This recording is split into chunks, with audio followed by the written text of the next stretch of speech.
Halo semuanya, kalian udah ngerasa paham soal keuangan? Udah ngerti tentang budgeting, udah investasi, bahkan udah punya dana darurat? Wah, keren sih. Tapi jangan buru-buru ngerasa aman dulu, karena faktanya meskipun kita udah pintar ngelola keuangan, masih ada banyak tantangan finansial yang bisa terjadi. Dan kalau kalian lengah, bisa-bisa semua yang udah kalian bangun malah jadi berantakan. Jadi di episode kali ini kita akan bahas berbagai jebakan keuangan yang masih mungkin kita hadapi meskipun sudah melek finansial. Jadi buat kalian yang ngerasa udah paham keuangan, dengerin ini baik-baik, siapa tahu ada titik lemah yang belum kalian sadari. Let's go, kita bahas ya. Tantangan yang pertama yaitu sombong karena merasa lebih paham. Umumnya, ketika kita udah belajar soal keuangan dan mulai paham tentang konsep investasi, cash flow, dan financial planning, kita kadang ada rasa udah paham segalanya gitu. Nah ini yang bahaya. Karena begitu kita merasa udah paling paham, kita jadi males untuk belajar lagi dan meremehkan pendapat orang lain. Contoh yang paling sering tuh misalnya kayak ngomentarin cara orang lain ngatur uang. Kayak misalnya, ngapain masih nabung di bank, mending invest. Padahal kalau buat sebagian orang, menabung di bank itu solusi terbaik untuk kondisi keuangan mereka. Atau contoh lainnya, meremehkan strategi keuangan orang lain. Misal, ada yang memilih untuk beli rumah duluan daripada investasi saham, terus orang-orang yang udah ngerti keuangan tuh bisa langsung ngejudge kayak, ngapain sih beli rumah, mending invest dulu baru beli cash. Tapi kita kan nggak tahu alasan mereka apa. Bisa jadi ada faktor keluarga atau kenyamanan, atau contoh lainnya kayak misalkan ketika kita jadi nggak mau terima masukan dari orang lain. Karena udah ngerasa paham banget soal keuangan, ketika ada orang lain yang kasih insight baru, langsung ditolak gitu. Padahal dunia keuangan itu dinamis banget ya. Ilmu yang kita pelajarin hari ini bisa aja udah nggak relevan lagi tahun depan. Jadi daripada makin sombong, lebih baik kita tetap terbuka dan sadar bahwa masih banyak yang bisa dipelajari. Salah satu caranya yaitu dengan mendengarkan cerita dari orang lain tanpa buru-buru ngejudge, karena kadang strategi finansial yang aneh buat kita itu bisa jadi solusi terbaik buat mereka. Selain itu, ingat bahwa keuangan itu personal ya. Ada banyak faktor di balik keputusan finansial seseorang, dari kondisi keluarga sampai nilai yang mereka anut, dan juga terus belajar. Jangan mentang-mentang udah ngerti soal investasi, soal mengatur keuangan, terus kita jadi malas untuk update ilmu. Karena sekali lagi, dunia keuangan itu terus berkembang ya. Next, tantangan yang kedua yaitu sinis dan overthinking setiap ada orang ngobrolin tentang uang. Nah, ini tantangan yang cukup sering terjadi ke kita-kita yang udah melek finansial. Jadi karena udah banyak belajar, kita jadi terlalu skeptis dan selalu overthinking setiap ada orang ngomongin tentang uang. Misalnya kayak gini, ada teman cerita sukses cuan dari saham, kita langsung mikirnya kayak, ah pasti hoki doang. Atau ada yang mulai bisnis, terus kita langsung skeptis. Hati-hati, bisnis itu nggak gampang, banyak yang rugi. Terus juga kalau misalkan ada orang yang beli barang branded, barang mahal, langsung kita cap boros. Padahal nggak semua yang kita anggap salah itu benar-benar buruk. Kadang strategi orang lain bisa berhasil buat mereka meskipun nggak cocok di kita gitu kan. Terus juga overthinking juga bisa bikin kita malah jadi takut untuk mengambil keputusan finansial.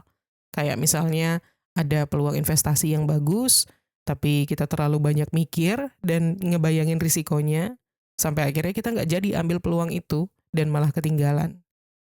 Nah, cara supaya nggak terlalu sinis dan overthinking itu bisa kita lakukan dengan pertama-tama buka mindset bahwa strategi keuangan itu nggak ada yang 100% benar ataupun salah. Selama itu sesuai dengan kondisi seseorang, ya sebenarnya sah-sah aja gitu kan. Selain itu, kita juga bisa fokus pada diri sendiri. Jadi jangan terlalu sibuk menganalisis atau ngejudge strategi keuangan orang lain sampai kita lupa untuk ngatur keuangan sendiri. Dan juga jangan takut untuk mengambil keputusan. Selama udah ada perhitungan yang jelas, jangan biarkan overthinking membuat kita kehilangan kesempatan.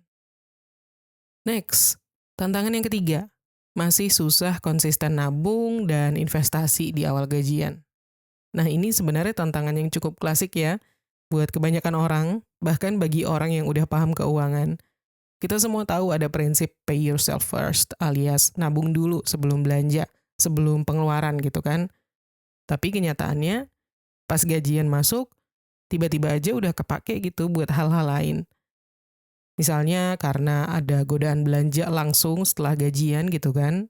Biasanya marketplace udah nyiapin diskon, belum lagi barang wishlist kita udah nunggu untuk di check out. Ujung-ujungnya, nanti aja deh nabungnya, terus lupa gitu. Terus juga kita mungkin masih ngerasa punya waktu untuk menabung nanti. Apalagi buat yang masih muda ya. Kita tuh sering mikir kayak, santai aja lah, nanti juga bisa nabung kalau udah gaji gede gitu. Dan juga karena nggak ada sistem otomatis. Kalau kita hanya mengandalkan niat doang, ingatan doang untuk menabung, pasti yang ada bakal sering gagal. Nah, berarti kan sekarang PR-nya adalah konsisten ya. Gimana caranya supaya bisa konsisten? Oke, tips yang pertama adalah bikin auto debit ke tabungan atau investasi. Jadi begitu gajian masuk, sebagian dari gaji kita itu langsung terpotong untuk nabung atau investasi tanpa kita harus mikir ataupun nunggu niat. Lalu tips yang kedua, gunakan sistem paksa diri. Misalnya, bikin rekening tabungan khusus yang nggak ada mobile bankingnya, nggak ada ATM-nya, jadi kita nggak gampang ambil uang dari situ gitu. Dan tips yang ketiga, tentukan tujuan menabung yang jelas. Kalau kita cuma nabung tanpa tujuan kan, pasti biasanya gampang banget ya tergoda untuk nyomot duit itu. Sebaliknya kalau kita udah punya tujuan target yang jelas, misalnya nabung buat DP rumah, nabung buat beli mobil, nabung buat traveling ke luar negeri, nabung buat naik haji atau umroh, pasti bakal lebih disiplin. Intinya, cara menabung atau investasi itu ada banyak sebenarnya. Yang penting harus konsisten. Meskipun kita udah mulai finansial, tapi kalau nggak mulai dari sekarang, nanti penyesalan bakal datang di belakang ketika kita udah tua dan baru sadar kalau kita ternyata nggak punya tabungan. Next, tantangan yang keempat. Takut kehilangan uang, jadi nggak berani ngambil risiko. Ini ironi banget ya sebenarnya. Udah paham keuangan, udah ngerti konsep investasi, udah tahu bahwa inflasi bisa bikin duit kita makin nggak bernilai kalau didiemin aja, tapi tetap aja kita nggak berani mengambil risiko. Biasanya ini terjadi karena ada mindset, daripada rugi, mending duitnya gue simpan aja deh. Atau investasi itu ada untung ruginya, tapi kalau rugi gue nggak siap.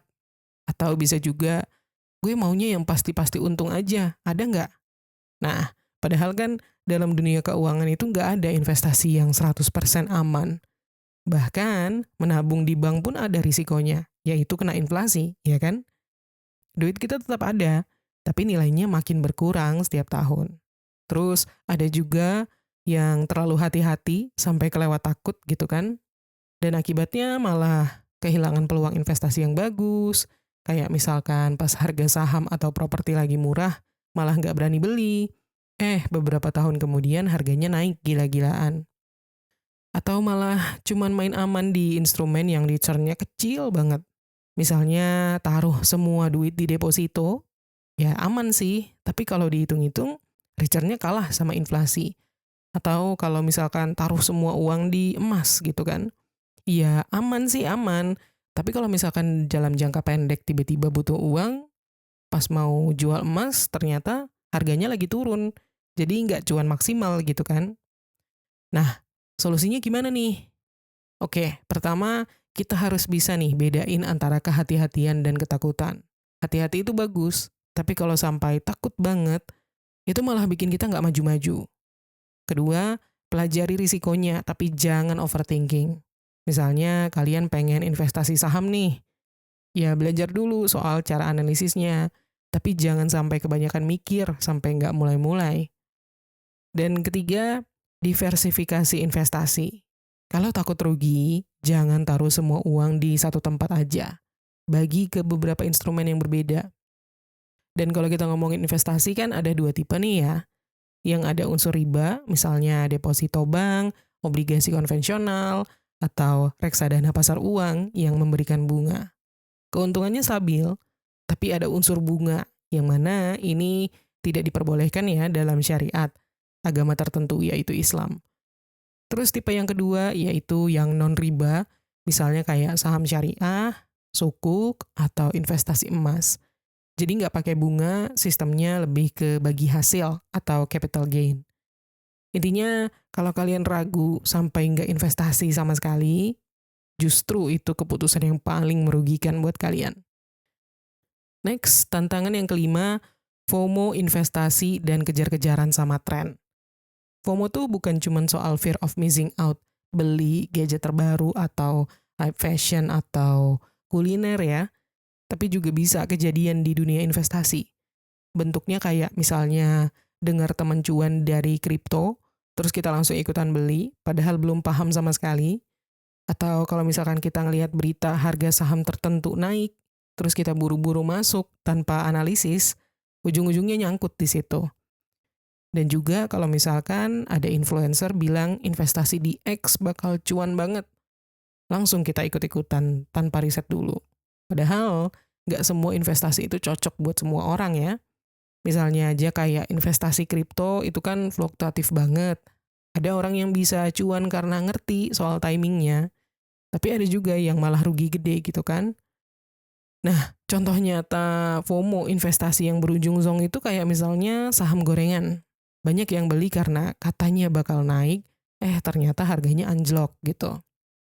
Atau misalkan NFT dan kripto pas hype-nya tinggi, banyak yang beli di harga puncak, terus tiba-tiba nilainya drop drastis gitu.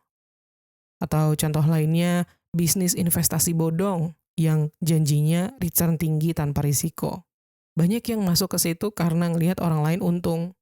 Ujung-ujungnya malah skema Ponzi. Nah, supaya kita nggak gampang terjebak sama FOMO dalam hal investasi ini, hal yang harus kita lakukan adalah, pertama, pahami instrumennya dulu. Jangan sampai nih kita investasi di sesuatu yang nggak kita pahami hanya karena ngelihat orang lain dapat untung.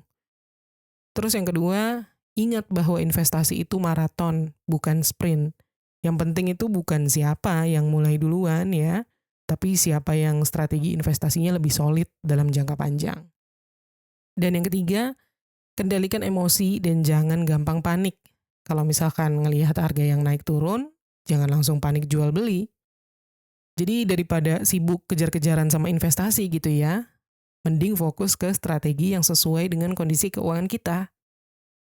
Next, tantangan yang keenam, terlalu hemat dan takut menikmati hidup. Ini juga tantangan ya buat orang yang udah melek finansial, saking kepengennya mengatur uang dengan baik, malah jadi kelewat pelit sampai lupa menikmati hidup gitu. Biasanya orang yang kayak gini tuh punya mindset, mending duitnya ditabung aja daripada dipakai buat hal yang nggak penting. Atau aku nggak mau jajan atau liburan deh, lebih baik investasi. Atau bisa juga, makan yang penting murah aja deh, nggak usah yang mahal-mahal. Sampai akhirnya jadi kayak nggak punya quality of life, kerja keras, nabung banyak, tapi nggak pernah menikmati hasilnya. Terus juga nggak bisa mengapresiasi diri sendiri. Padahal sesekali self-reward itu penting ya buat jaga motivasi. Dan bisa juga sampai di titik di mana hidup penuh penyesalan. Nanti pas udah tua, baru nyesal kenapa dulu nggak pernah menikmati momen. Dan yang lebih parah, kelewat pelit itu juga bisa berdampak ke hubungan sosial ya. Ada teman yang ngajak nongkrong tapi selalu menolak dengan alasan hemat. Atau kalau ada keluarga yang butuh bantuan tapi nggak mau ngeluarin duit sama sekali. Sampai-sampai pasangan atau anak merasa kurang dihargai karena terlalu irit. Padahal, hemat yang sehat itu bukan berarti kita nggak boleh menikmati hidup ya. Yang penting ada keseimbangan antara mengatur keuangan dan menikmati hasil kerja keras. Nah, gimana caranya biar nggak jatuh ke jebakan kelewat pelit ini? Pertama, kita perlu bikin budget khusus untuk hiburan dan self-reward. Misalnya dari penghasilan bulanan, kita bisa sisihkan 5-10% untuk menikmati hidup. Lalu yang kedua, belajar untuk membedakan antara boros dan quality spending. Misalnya beli kopi ataupun jajanan lainnya setiap hari, itu mungkin boros. Tapi kalau sesekali makan di tempat yang bagus, enak, untuk pengalaman, itu wajar. Dan yang ketiga, Nikmati hidup tanpa harus menyesal di kemudian hari. Kita bekerja keras tuh bukan cuma buat nabung aja kan, tapi juga untuk punya hidup yang bisa kita nikmati. Jadi intinya punya keuangan yang sehat itu bukan cuma soal menabung dan investasi, tapi juga soal menikmati hidup dengan lebih bijak. Next, tantangan yang ketujuh, terlalu obsesi sama angka di rekening. Pernah nggak sih kalian ngerasa kayak cemas gitu setiap kali ngelihat saldo rekening berkurang? Walaupun uang kalian sebenarnya masih aman, masih ada tabungan, investasi juga masih jalan gitu. Tapi begitu lihat saldo turun dikit aja, kalian langsung panik, langsung cemas. Ini nih tanda-tanda kalau kalian itu mulai terobsesi sama angka di rekening. Biasanya sih ini terjadi karena misalnya dulu kalian hidupnya pas-pasan, terus sekarang udah punya penghasilan tetap, tapi somehow kalian tetap parno kalau saldo kalian berkurang. Atau kalau misalkan kalian itu terlalu ngoyo ngejar angka tertentu gitu. Kayak, gue nggak bakal tenang sebelum tabungan gue 100 juta. Padahal angka itu cuma di kepala doang. Atau biasanya juga karena salah mindset soal keamanan finansial. Jadi kalian mikirnya kayak, kalau angka di rekening besar berarti aman. Padahal, aman atau enggaknya finansial kalian itu nggak cuma dari angka tabungan, tapi juga dari aset, investasi, dan cash flow juga ya. Nah, kalau kalian terlalu obses sama angka di rekening, dampaknya tuh bisa jadi kalian jadi pelit sama diri sendiri. Mau makan enak takut, mau jalan-jalan kepikiran terus, overthinking. Terus juga kalian jadi nggak bisa menikmati hasil kerja keras kalian, udah banting tulang kerja keras, tapi nggak pernah ngerasain reward dari usaha sendiri. Dan juga mungkin kalian jadi stres dan overthinking, setiap hari ngeliatin saldo, setiap pengeluaran kecil langsung kepikiran. Nah, gimana solusinya? Mulai dari pahami dulu bahwa kalian juga butuh yang namanya aset produktif, investasi, dan cash flow yang sehat. Selain itu, bangun sistem yang bikin kalian tetap nyaman secara finansial. Misalnya pakai sistem budgeting, lalu bagi uang kalian ke pos-pos tertentu, jadi kalian nggak perlu kepikiran setiap kali belanja. Dan juga coba latih diri sendiri untuk lepas dari ketakutan soal uang. Uang itu alat ya, bukan tujuan. Kalau uang kalian cuma numpuk di rekening, tapi kalian nggak bisa nikmatin hidup, ya buat apa gitu kan? Intinya, jangan sampai hidup kalian dikontrol sama angka di rekening. Yang penting itu bukan cuma nominalnya, tapi bagaimana cara kalian mengelola uang itu dengan bijak. Next, tantangan yang kedelapan. Gampang tergoda upgrade lifestyle. Gaji naik, pengeluaran ikut naik. Bonus turun, gaya hidup makin tinggi. Pernah ngalamin nggak? Ini namanya lifestyle inflation atau gaya hidup yang ikut naik seiring dengan meningkatnya penghasilan. Dan ini bahaya banget kalau nggak kita kontrol. Umumnya ada pola kayak gini nih. Dulu pas gaji masih 5 juta, kita bisa hidup nyaman dengan 3 juta. Lalu begitu gaji naik jadi 10 juta, pengeluaran malah jadi 9 juta. Akhirnya gaji naik terus tapi tabungan nggak nambah-nambah gitu. Nah, kenapa ini bisa terjadi? Pertama, karena kita ngerasa pantas untuk belanja lebih banyak. Kayak mindset, gue udah kerja keras nih, masa nggak boleh nikmatin? Atau bisa juga karena lingkungan sosial kita yang makin naik level. Teman-teman mulai nongkrong di tempat-tempat mahal, pakai barang-barang branded, terus kita jadi keikutan gitu. Atau faktor lainnya karena kita terjebak dalam standar baru. Kalau dulu punya handphone harga 2 jutaan itu udah cukup buat kita, sekarang kita maunya yang harganya 10 juta ke atas. Nah, dampaknya ada banyak nih. Mulai dari kita jadi makin susah untuk nabung dan investasi gitu kan. Karena uang kita selalu habis untuk memenuhi gaya hidup. Belum lagi bisa jadi kita terjebak utang. Demi menjaga standar hidup yang udah makin naik, kita gesek kartu kredit atau ambil cicilan, pay later, buat menjaga gaya hidup. Dan yang paling parah adalah kita jadi ketergantungan sama penghasilan tinggi. Begitu ada krisis atau misalkan kehilangan pekerjaan gitu ya, kita langsung panik karena biaya hidup udah terlanjur terlalu tinggi. Terus gimana dong solusinya? Oke, pertama kita harus bisa membedakan antara upgrade lifestyle yang wajar dan yang impulsif. Misalnya, kalau gaji naik, Kita boleh aja upgrade tempat tinggal yang lebih nyaman, tapi nggak harus langsung beli rumah mewah misalnya. Selain itu, kita harus tetap memprioritaskan tabungan dan investasi. Jadi sebelum menambah pengeluaran untuk hal-hal lain, kita harus memastikan dulu bahwa kita bisa tetap disiplin dalam menabung dan investasi. Dan kalau bisa, kita naikkan juga ya alokasi untuk tabungan dan investasi. Dan juga yang pasti buat batasan dalam pengeluaran.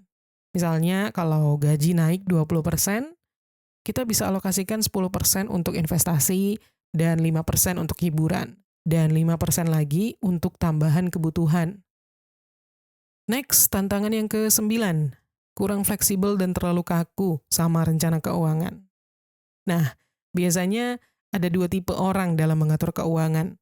Yang pertama, yang terlalu santai, nggak punya rencana sama sekali. Terus yang kedua, yang terlalu kaku dan rigid, jadi nggak bisa fleksibel sama sekali. Yang kedua ini juga masalah ya. Contohnya kayak punya budget harian 100.000, tapi kalau misalkan tiba-tiba ada acara mendadak, panik karena over budget.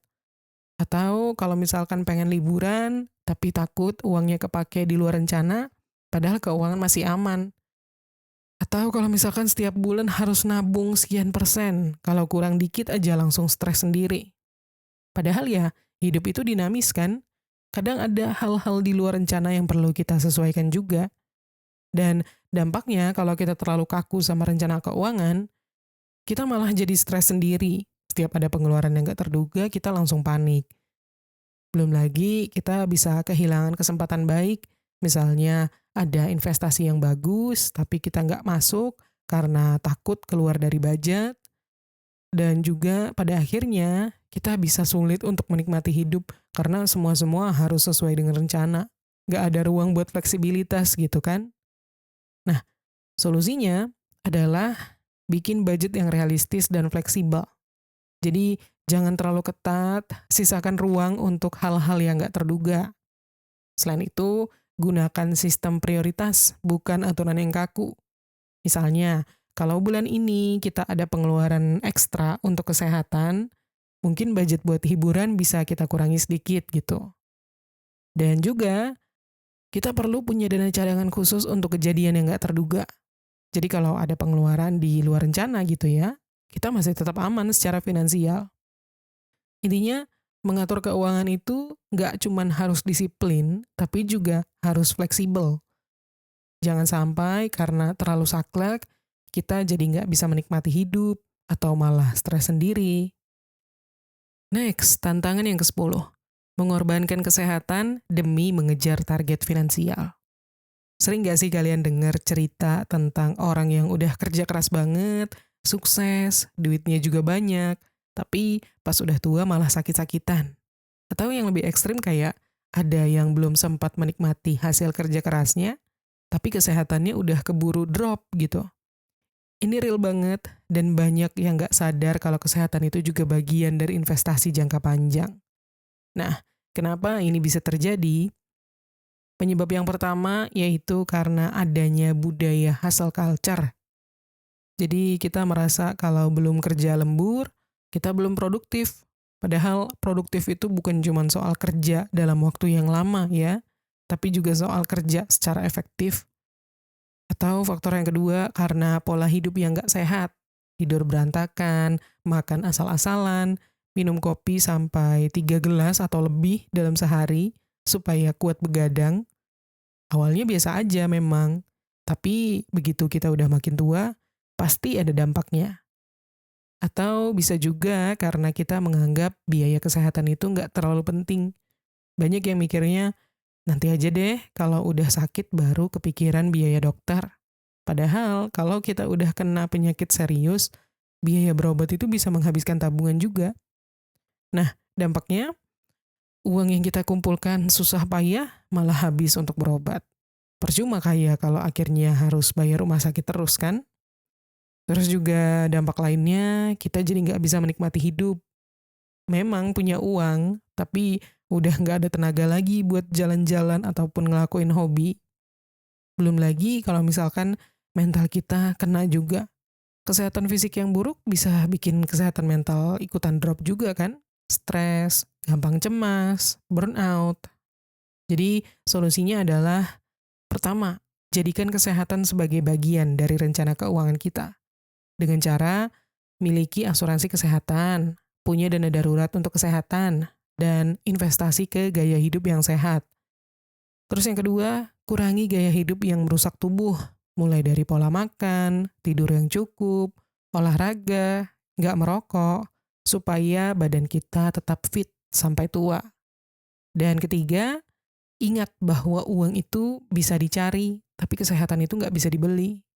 Jangan sampai terlalu sibuk mengejar finansial membuat kita lupa kalau tubuh ini juga punya batas. Intinya, sehat itu investasi. Kalau sekarang kita bisa menjaga kesehatan kita dengan baik, dengan maksimal, nanti ke depan kita nggak perlu ngeluarin banyak uang untuk berobat. Next, tantangan yang ke-11, overconfidence, sampai lupa mitigasi risiko. Jadi kita udah paham nih soal keuangan, kita udah paham pentingnya investasi, udah tahu gimana caranya ngatur cash flow dengan baik, dan kita ngerasa aman secara finansial. Tapi justru di titik ini ada jebakan yang banyak terjadi, yaitu terlalu percaya diri sampai lupa mitigasi risiko. Kenapa ini bisa bahaya? Pertama, karena kita udah ngerasa pintar, jadi kita nggak ngecek ulang keputusan keuangan kita. Misalnya kita udah sering untung dari saham gitu ya, terus tiba-tiba kita masuk ke saham gorengan dengan modal besar tanpa riset karena kita pede bakal cuan. Akhirnya boncos. Terus juga kita underestimate kemungkinan gagal. Karena udah terbiasa berhasil nih, kita jadi ngerasa bakal sukses terus gitu. Akhirnya kalau kena rugi sekali aja, mental kita langsung kena. Dan juga karena kita terlalu agresif ya dalam investasi, kita ngerasa udah siap sama segala risiko. Tapi lupa ada tanggung jawab lain yang lebih penting. Sampai akhirnya uang yang harusnya buat dana darurat malah kepakai untuk ngejar cuan yang lebih besar. Contoh nyatanya itu kayak misalkan kripto dan NFT yang hype. Banyak yang udah ngerti investasi tetap kebablasan masuk tanpa perhitungan yang matang. Atau contoh lain kayak bisnis FOMO gitu ya. Ngelihat orang sukses di franchise kopi, langsung buka tanpa riset. Ternyata pasarnya udah jenuh, jadinya rugi deh. Nah, terus gimana nih caranya mengontrol overconfidence atau terlalu percaya diri ini? Pertama, kita harus selalu menggunakan prinsip what if.